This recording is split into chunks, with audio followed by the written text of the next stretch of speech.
제5장. 그 후에 유대인의 명절이 되어 예수께서 예루살렘에 올라가시니라. 예루살렘에 있는 양문 곁에 히브리 말로 베데스다라 하는 못이 있는데 거기 행각 5이 있고 그 안에 많은 병자, 맹인, 다리 저는 사람, 혈기 마른 사람들이 누워 물의 움직임을 기다리니 이는 천사가 가끔 못에 내려와 물을 움직이게 하는데 움직인 후에 먼저 들어가는 자는 어떤 병에 걸렸든지 낫게 됨이러라. 거기 38해 된 병자가 있더라. 예수께서 그 누운 것을 보시고 병이 벌써 오래된 줄 아시고 네가 낫고자 하느냐? 주여, 물이 움직일 때에 나를 못에 넣어주는 사람이 없어 내가 가는 동안에 다른 사람이 먼저 내려가나이다. 일어나 네 자리를 들고 걸어가라. 그 사람이 곧 나아서 자리를 들고 걸어가니라. 이날은 안식일이니 유대인들이 병 나은 사람에게 안식일인데 네가 자리를 들고 가는 것이 옳지 아니하니라. 나를 낫게 한 그가 자리를 들고 걸어가라 하더라. 너에게 자리를 들고 걸어가라 한 사람이 누구냐?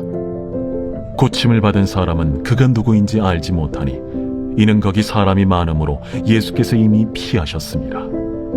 그 후에 예수께서 성전에서 그 사람을 만나 이르시되 보라, 네가 나았으니 더 심한 것이 생기지 않게 다시는 죄를 범하지 말라. 그 사람이 유대인들에게 가서 자기를 고친 이는 예수라 하니라. 그러므로 안식일에 이러한 일을 행하신다 하여 유대인들이 예수를 박해하게 된지라. 예수께서 그들에게 이르시되 내 아버지께서 이제까지 일하시니 나도 일한다. 유대인들이 이로 말미암아 더욱 예수를 죽이고자 하니 이는 안식일을 범할 뿐만 아니라 하나님을 자기의 친아버지라 하여 자기를 하나님과 동등으로 삼으심이로라. 존귀하신 하나님 아버지 감사합니다. 오늘도 1월 15일 우리 특별 새벽 기도의 9일차를 맞이해서 우리 사랑하는 귀한 성도님들과 함께 말씀으로 하루를 열어가게 하시니 감사합니다. 오늘 내게 주시는 하나님의 말씀을 우리의 삶 가운데에 잘 적용하며 살아갈 때에 오늘도 걸어가는 이 거룩의 훈련이 아름다운 복음의 열매로 맺혀지고 또 우리에게 주시는 주님의 아름다운 해답의 말씀이 우리 삶의 길잡이가 되어지는 은혜를 경험하는 복된 하루가 되도록 축복해 주옵소서. 감사를 드리며 예수 그리스도의 귀하신 이름으로 축복하며 기도합니다. 아멘. 우리 사랑하는 우리 브리치 가족 여러분, 오늘 특별 새벽 기도의 우리 9일차 오늘 요한복음 5장 1절부터 18절의 말씀을 중심으로 오늘 여러분들과 함께 말씀 나누기를 원합니다. 오늘 본문은 예수님께서 2차로 갈릴리 사역을 마치고 이제 명절이 되어서 다시 유대의 예루살렘으로 이동하시는 장면입니다. 자, 그런데 1절에 나온 명절이다 이런 단어를 보고 제가 이런저런 자료와 주석을 좀 찾아봤는데요. 그 어떤 곳에도 이 명절이 어떤 명절인지를 우리에게 구체적으로 언급한 곳을 발견하지는 못했습니다. 그래서 오늘 본문에서 언급하고 있는 이 명절은 크게 중요한 부분을 차지하고 있지 않다라고 하는 생각이 좀 들었고요. 오히려 사도 요한은 저와 여러분에게 당시 가장 거룩하고 가장 하나님의 뜻이 잘 분별하고 분별되어져야 하는 곳인 바로 이 예루살렘이라고 하는 현장이 얼마나 타락하고 또 영적으로 얼마나 무너져 있는지를 오늘 우리들에게 말해주고 있는 본문이다라고 하는 그런 관점으로 오늘 여러분들과 말씀을 잠시 나누려고 합니다. 자, 먼저 2절 말씀해 보시면 예루살렘 양문 곁에 베데스다라고 하는 연못이 있었는데요. 이곳에는 3절 말씀처럼 각양각색의 병을 가진 사람들이 있었습니다. 3절에는 그 병을 가진 사람들이 누구인지를 우리에게 소개하고 있는데 보니까 맹인도 있었고요. 다리 저는 사람, 그리고 혈기 마른 사람들이 있었다라고 말합니다. 자, 그런데 여기서 굉장히 중요한 표현 하나가 나오는데 자, 이러한 종류의 병자들이 지금 현재 어떠한 모습을 취하고 있다라고 성경이 말하고 있습니까? 누워 있다라고 기록하고 있습니다. 자, 이 표현이 굉장히 중요하다고 생각이 되는데요. 여러분 한번 보세요.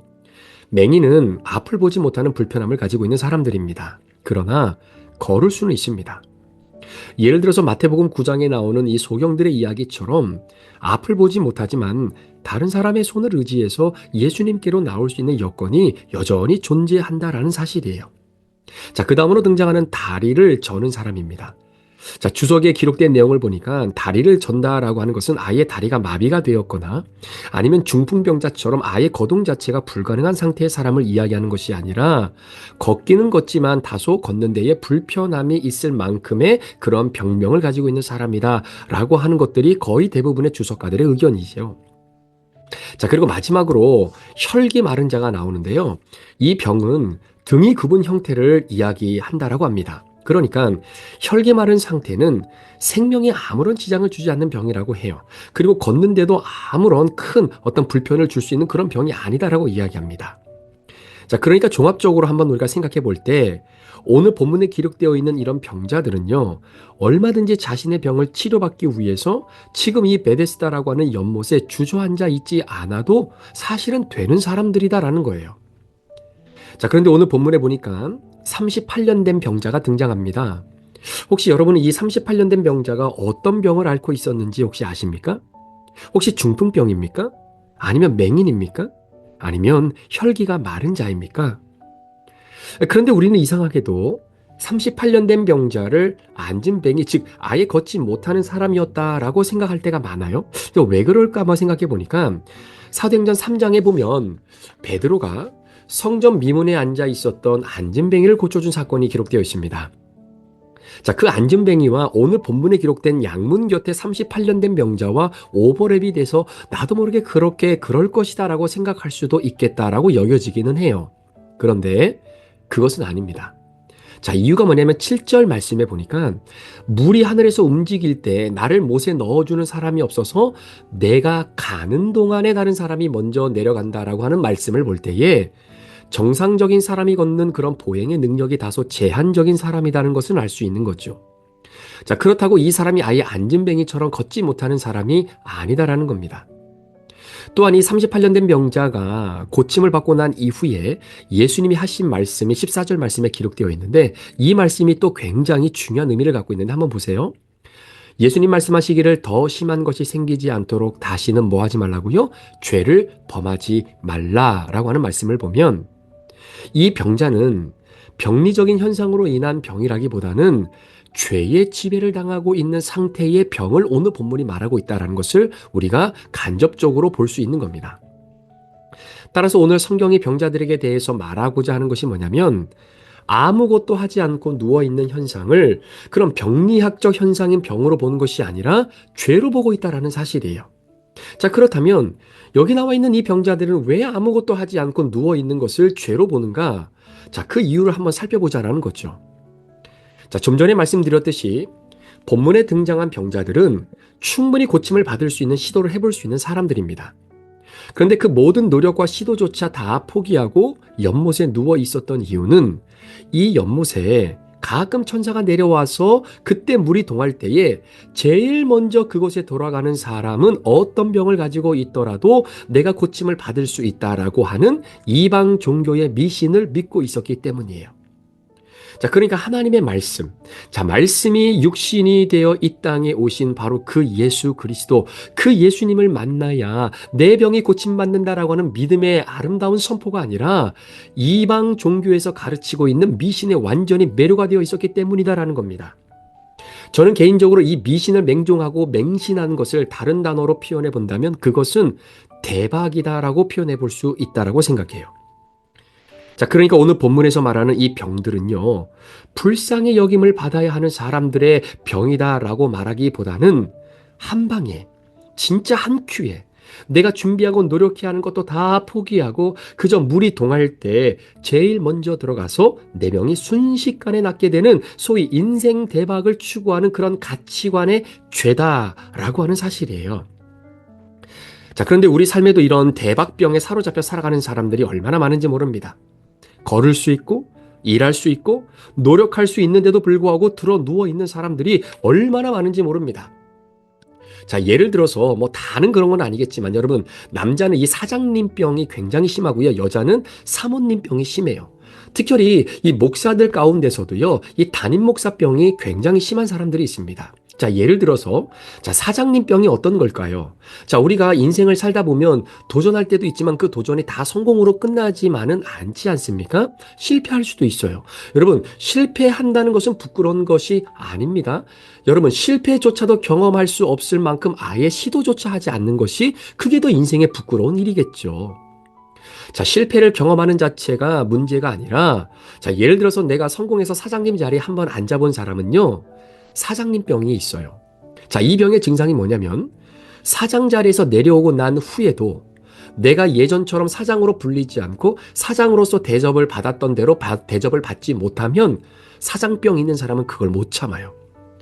그래서 처자식이 굶어 있고 그리고 아내가 공경에 처해도 이 사장병을 갖고 있는 사람들은 절대로 밑바닥으로 못 내려갑니다. 자, 그리고 나서 들어눕고는 간절히 기대하는 것이 뭐냐면 내가 지금 준비하고 있는 이 아이템 이거 하나 있는데 이거 진짜 천사가 내려와서 딱 한 번만 움직여주면 상황이 한 번에 역전되어서 우리 집 고생 한순간에 끝난다라고 하는 것을 끝까지 맹신하고 있는 사람들이라는 거예요. 그 대박의 움직임만 바라보면서 내가 여전히 뛸 수 있고 노력할 수 있는 사람임에도 불구하고 그냥 자리에 들어 누워 있다라는 겁니다. 그럼 주식하는 분들 계시잖아요. 자, 요즘 경기가 어떤지는 잘 모르겠지만 그저께 우리 교회 일로 인해서 재정 담당하시는 분들과 잠시 은행에 다녀오게 된 일이 있었는데요. 거기에 직원 한 분이 그러시더라고요. 이제 곧 JP 모건에서 실적 발표가 나올 텐데 이게 빅 스텝은 아니지만 그래도 파지티브한 결과가 나올 거를 충분히 예상할 수 있다라는 거예요. 자, 그러면서 비트코인에 투자하라고 뭐 이런저런 이야기를 하더라고요. 여러분, 건강한 주식 투자 생활, 저는 그것이 나쁘다고 이야기하고 싶지는 않습니다. 좋아요. 내가 반드시 일을 해야 되는 그런 일상에 절대적으로 지장을 주지 않으면서 투자하는 것을 누가 뭐라고 하겠습니까? 그런데 주식병에 걸린 사람들은요, 내가 산 주식을 진짜 천사가 내려와서 딱 한 번만 만져주고 흔들어 줄 때에 내가 가장 먼저 뛰어 들어가면 내 인생 대박 난다고 역전될 수 있다고 생각하면서 뛸 수 있고 땀 흘릴 수 있는데도 그저 하루 종일 주가만 바라보고 있으면서 들어 누워 있는 거 주식병입니다. 굉장히 위험한 거예요. 자, 그런데 이걸 아셔야 됩니다. 여러분, 성경에는요, 이런 대박이라고 하는 개념이 없어요. 그런데 참 놀라운 것은 성경에도 없는 이 대박 신화가 어디에 들어와 있습니까? 지금 예루살렘 성전 안에 들어와서 뛰고 노력하고 땀 흘릴 수 있는 사람들임에도 불구하고 버젓이 드러누워 있다라는 것을 본문이 우리에게 말해주고 있는 거예요. 여러분 잘 보세요. 지금 교회 안에서도 이런 대박 신화가 얼마나 깊이 자리 잡고 있는지 아십니까? 오늘날 교회가 선포하는 메시지들 가운데에 우리가 회개하지 않아도 천국 갈 수 있다라는 거예요. 그러니까 우리가 지은 죄에 대한 대가를 온전하게 지불하지 않아도 우리가 천국 갈 수 있다. 이유가 뭔지 아십니까? 하나님이 우리를 끊임없이 사랑한다라고 하는 이 한마디의 고백만 가지고도 우리는 천국 갈 수 있다라고 가르치는 이러한 기복적인 신앙이 얼마나 우리 주변에 많은지 모릅니다. 하나님이 주신 이 큐티의 말씀, 그날 주신 본문의 말씀, 주일에게 주신 나의 말씀을 내가 듣고 그 말씀을 적용하지 않고도 내가 이 땅을 충분히 거룩해질 수 있고 충분하게 거룩한 삶을 살 수 있다라고 하는 그 대박 신화가 교회 안에 버젓이 드러누워 있다라는 거예요. 여러분, 이것이 기복신앙입니다. 그래서 여러분, 드러난 열매로 판단할 수밖에 없는 거예요. 2020년 10월 달 대한민국을 발칵 뒤집어 놓았던 아동학대 살인 사건이 있었습니다. 일명 정인이 사건이라고 하는데요. 아마 여러분 기억하실 거예요. 당시 부부가 10개월 된 아이를 입양했어요. 그런데 결국은 이 아이를 학대하고 폭력을 가해 사망케 한 사건입니다. 자, 나중에 드러난 자료에 따르면 이런 입양한 부모님들은요, 교회를 다니는 크리스찬이었어요. 자, 그러니까 오늘 본문의 표현으로 본다면 예루살렘 성전에 있는 사람들입니다. 그런데 이 아이를 부모가 입양을 했어요. 여러분, 우리는 이러한 사건을 통해서 아니 저 부모가 왜 저렇게 아이에게 몹쓸 짓을 했을까라고 비판할 수도 있죠. 그러나 그런 비판과 판단이 있기 전에 우리는 이 사건을 통해서 내 죄를 먼저 볼 수 있어야 되는 것이 굉장히 중요합니다. 여하튼 이 부부는 아이를 입양하면서 아이를 사랑할 수 있는 마음이 본인들 심령 속에 자연스럽게 생길 수 있을 것이다라고 생각을 했던 것 같아요. 그런데 여러분, 성경 어디를 봐도 오래 참음이 없이 사랑이 종속될 수 있는 사랑이 있다고 성경은 이야기합니까? 오래 참음 없는 사랑이 존재합니까? 온유함이 사라진 사랑이 성경에서 가능하나요? 내가 마음껏 내고 싶은 화와 혈기를 부리면서 여러분 사랑할 수 있습니까? 아닙니다. 성경 안에는 그런 사랑이 없어요.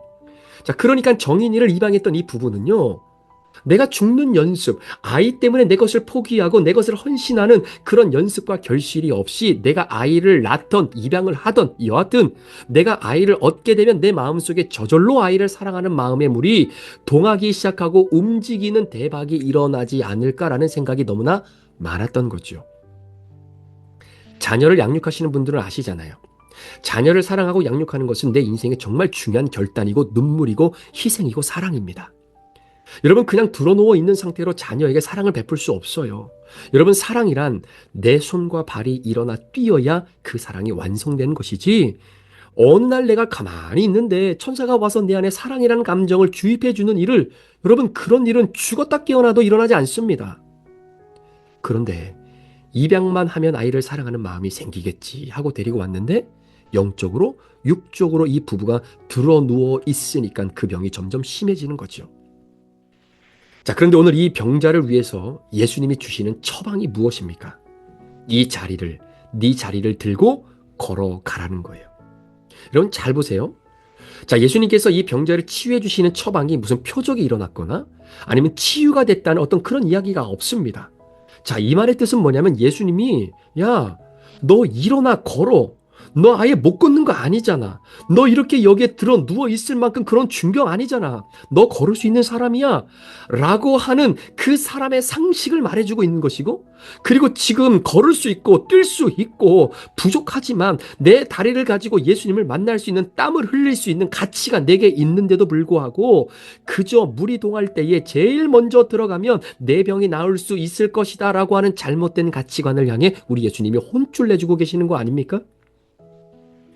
오늘 본문은 예수님께서 마치 물을 포도주로 바꾸신 것처럼 홍해를 가르신 것처럼 죽은 나사로를 살려내신 것처럼 어떤 초자연적인 표적과 기적을 보여주신 사건이 아닙니다. 오히려 구원받은 택자들의 삶에는 대박이라는 것이 없으니 일어나 땀 흘리고 주어진 삶의 자리에서 최선을 다할 때 그 흘린 땀의 결실을 기쁨으로 거두는 일상의 행복을 누리라고 말씀하고 계시는 거예요. 자, 그런데 오늘 이 병자에게서 우리가 배울 점은 이겁니다. 예수님께서 말씀하실 때, 예수 그리스도 안에는 대박이라는 것이 없구나. 이것은 기복이고, 이건 철저하게 미신이구나. 이걸 믿으니까 다시 일어나는 겁니다. 여러분, 참된 신앙, 건강한 신앙은요, 한 곳으로 치우치지 않는 신앙이에요. 건강한 말씀으로 가치관의 균형을 허락하시기 때문에 이 사람이 그 자리에서 다시 일어나 걸을 수 있게 되는 겁니다. 자, 그러니까 애초부터 이 병자에게 자체적으로 문제가 있었다라고는 생각하지 않아요. 이유는 오늘 말씀을 보니까 권위 있는 예수님의 말씀을 듣고 내가 틀렸구나.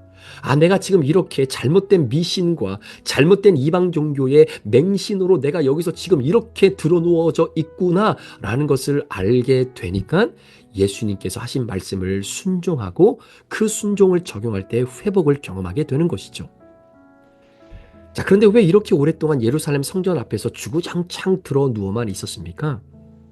이유는 이 병자가 예루살렘 성에 왔는데 기복신앙이 마치 하나님의 말씀인 것처럼 잘못 가르친 교사와 지도자가 있었기 때문이에요. 자, 그런데 오늘 예수님의 말씀, 이 구속사의 말씀을 들으니까 즉 이 병자가 즉시 일어나게 되고 다시 걷게 되는 겁니다. 자, 그렇기 때문에 여러분 큐티하면서 내가 예수를 만나야 하는 것, 이것이 너무나 중요한 사실이에요. 설사 우리가 신앙의 여정을 걸어가면서 나도 모르게 내 안에 쌓여 있었던 여러 가지 세상적인 어떤 원리와 원칙과 규칙들이 있을 것 아니겠습니까? 그런데 그것이 때로는 옳지 않다라는 것도 모르면서 마치 그것이 옳은 것처럼 지금까지 신앙의 여정을 걸어온 부분도 없잖아 있을 거예요. 그럼에도 불구하고 그날 주시는 말씀을 통해서 내가 생각했던 이 원칙, 내가 믿고 있었던 이 미신, 이것이 잘못된 것이다라는 것을 바로 구속사적인 관점에서 예수님의 말씀을 들을 때에 오늘 본문에 나오는 38년 된 병자처럼 내가 잘못 알고 있었구나. 예수님의 말씀을 듣고 예수님의 말씀을 내가 받으니까 내가 잘못 이해하고 있었구나라는 것을 깨닫고 다시 주님의 말씀 앞으로 돌아오는 것, 이게 너무나 중요하다라는 것입니다. 여러분, 인간은 얼마든지 실수할 수 있고요. 자신의 능력으로 사람을 이끌 수도 있습니다. 그런데 내가 그런 불안정한 인간을 의지하면서 말씀이시고 해답되시고 내 길에 빛이 되시는 예수님을 만나지 않으면 우리도 얼마든지 그렇게 될 수 있다라는 사실이에요. 따라서 오늘도 구속사의 중심이신 예수님을 말씀으로 만나기만 하면 누워있던 그 자리에서 벌떡 일어나 다시 삶의 현장과 구속사의 은혜의 자리로 우리가 나아갈 수 있다는 사실을 오늘 본문이 우리에게 도전하고 있는 것입니다. 자, 그런데 10절 말씀에 보면요, 또 하나의 치우침, 그러니까 건강하지 못한 신앙의 한 단면인 또 다른 치우침이 나오는데 바로 정답을 들이미는 사람인 거예요. 그러니까 정답을 들이대는 겁니다. 자, 지금 38년 동안 예루살렘에 있던 병자가 일어나 걸었어요. 자, 그러면 사람이 죽다 살아났으니까 상식적이면 이 사람에게 관심이 있어야 되는 건 아닙니까? 자, 그런데 유대인들이 하는 이야기가 뭐냐면, 아니, 안식일인데 너 왜 그 무거운 네 자리를 들고 걸어 다니느냐? 이러는 거예요. 아니, 이렇게 사람이 일어나 걸었는데 지금 들이미는 것이 뭡니까? 안식일의 규칙을 이야기하는 겁니다. 그랬더니 11절에 이 병자가 하는 이야기가 뭡니까? 그래, 안식일에 내가 이 자리를 들고 걸어 다니는 거, 그래, 잘못된 거 당신들의 말이 맞아. 그런데 나도 38년 동안 이러고 살았는데 예수님께서 오셔서 말씀하시니까 어쩔 수 없었다라는 거예요.